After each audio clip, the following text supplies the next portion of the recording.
Welcome back to my channel.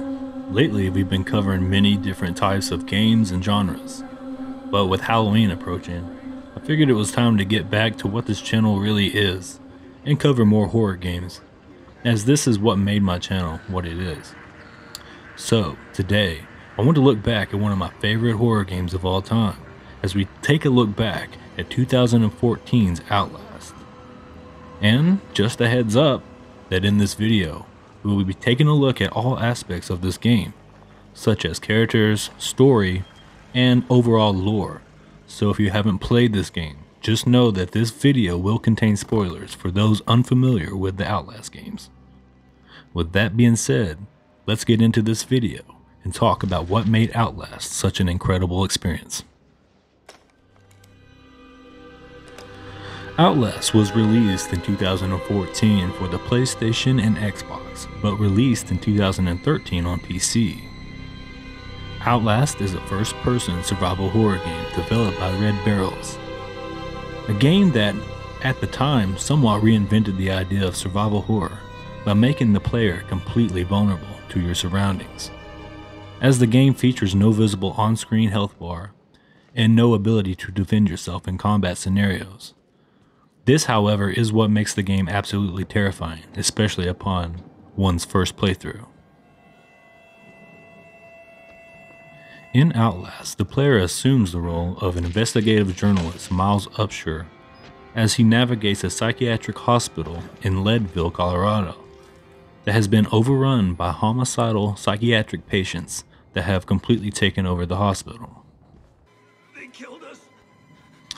Miles Upshur arrives at Mount Massive Asylum, located deep in the mountains of Lake County, Colorado, after receiving an anonymous tip about the wrongdoings taking place within the hospital by a man named Waylon Parks, who is the whistleblower from the game's DLC content, that foreshadows Miles' journey to the location, giving the player more insight as to how Miles Upshur learned about the Mount Massive Asylum in the first place. Once again, the game is played in a first-person perspective, as Miles ventures through the asylum with nothing but his video camera, which he will need in order to see in many areas of the asylum, as the game itself is very dark. Miles will need to use his night vision infrared camera in order to navigate and document most areas in the game. Throughout this journey, Miles will also have to be very cautious of his battery usage, with using his camera, as the player will have to actively seek out extra batteries throughout the game in order to progress most areas. Miles can walk, run, crouch, climb up ladders, and vault over objects in order to evade pursuing homicidal violent patients that roam the hospital. So therefore, the player will have to heavily rely on stealth tactics such as hiding in lockers, sneaking past enemies, staying in the shadows, and hiding under or behind objects in order to survive. However, when spotted in the game, the player can attempt to outrun pursuers, but Miles has no ability to defend himself, and if the player dies, they will reset to the nearest checkpoint location. This game makes heavy use of effective jump scares throughout the playthrough, as well as distinct audio cues, which will let the player know when they have been spotted. When the player documents specific events with the camcorder, Miles will write down notes about the events, giving further insight into his thoughts. You can also find various documents can also be collected throughout, which offer more insight to the game's backstory and other information about the facility, including pages from diaries of patients as well as reports from hospital staff. This game's developer, Red Barrels, were heavily influenced by games like Amnesia: The Dark Descent as a primary influence to the game's combat-free tension-building style of gameplay, as well as influences of found-footage style horror films such as Quarantine, Wreck, and Blair Witch, just to name a few.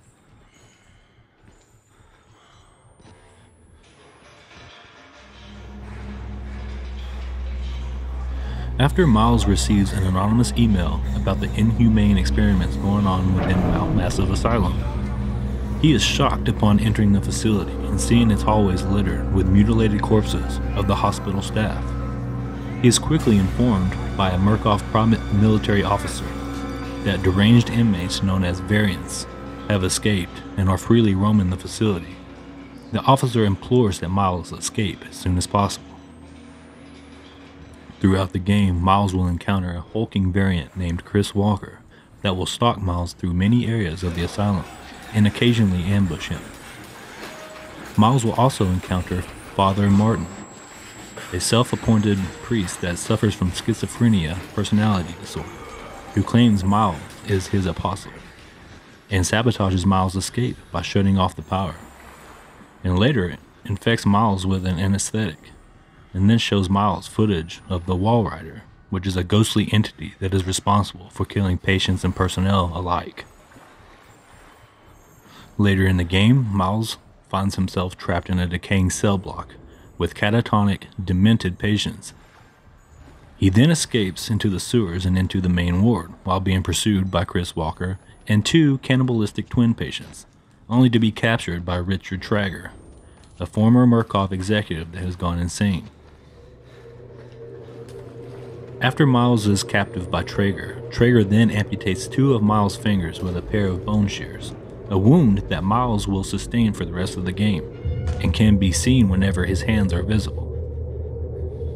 But Miles will then later on escape Trager and inadvertently crushing him in between 2 floors as Trager tries to attack him.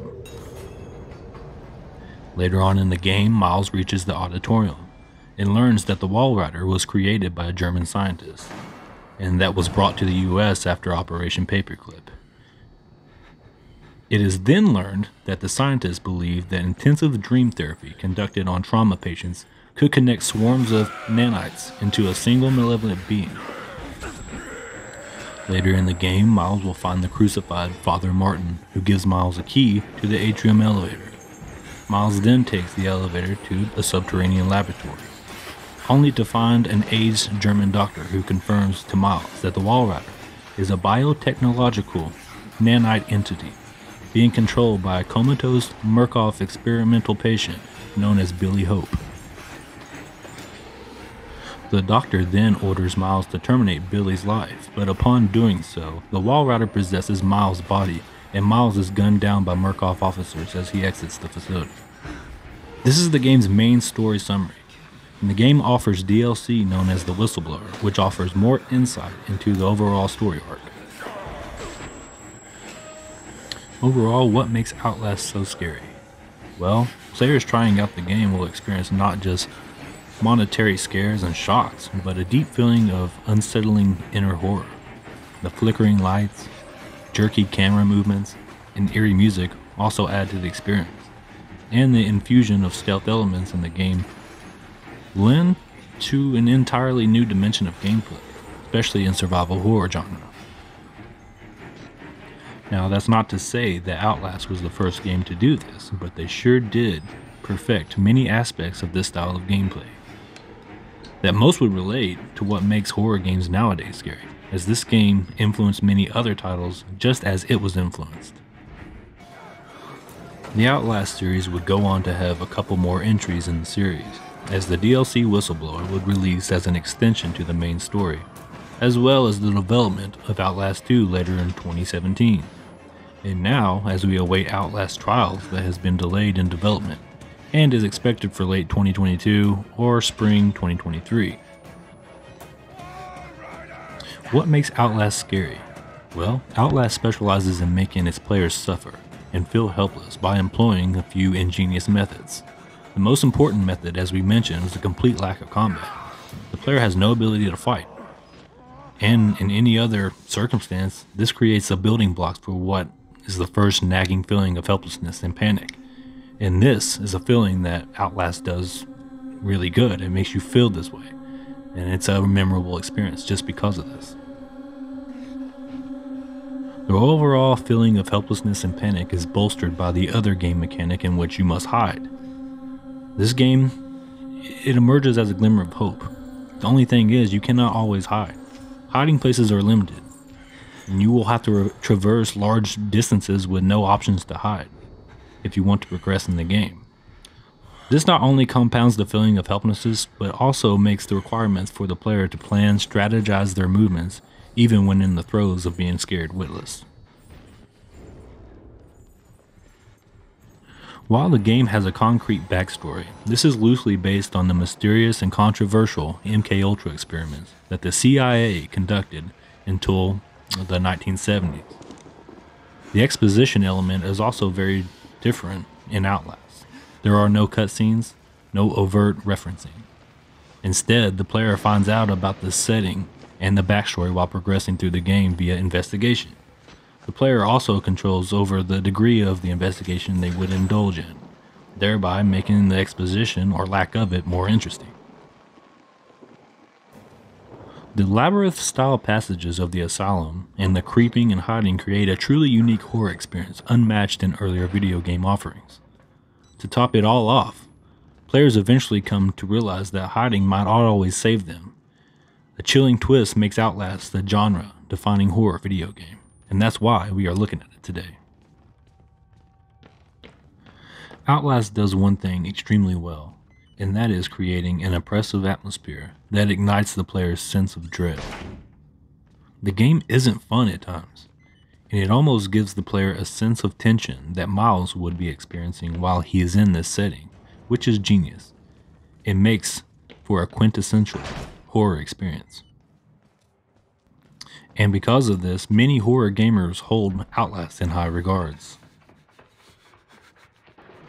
But however, there is a portion of gamers who find games like this to be aggravating, with its lack of action and mostly stealth-style gameplay.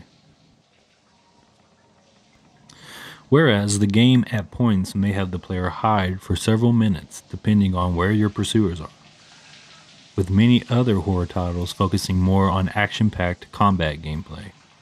Outlast does exactly the opposite, which is why I see so many gamers frustrated with its gameplay. But me, I'm a fan of true horror. When I play a horror game, I want to be legit scared. I want the sense of dread and hopelessness. Overall, I want that experience of being helpless and weak in a horror game.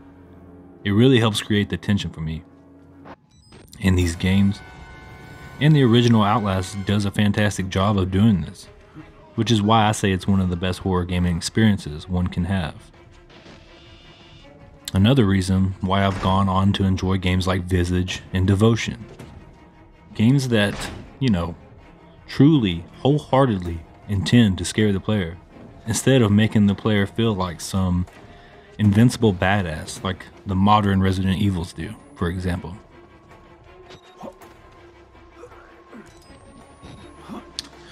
Overall, I really enjoy these games, and in the future, I would really like to look back at Outlast 2 and possibly even Whistleblower as well to see how they hold up. That's considering how I haven't played them in a few years. If you're interested in more Outlast videos and more horror games in general, be sure to subscribe to McKiLL TV, as I plan to cover more games just like this. Also, be sure to go back and check out some of my other games I've covered previously. If you enjoyed this video, hit that like button as it really helps out the video. And until next time, I am McKiLL TV, and I'll see you in the next video.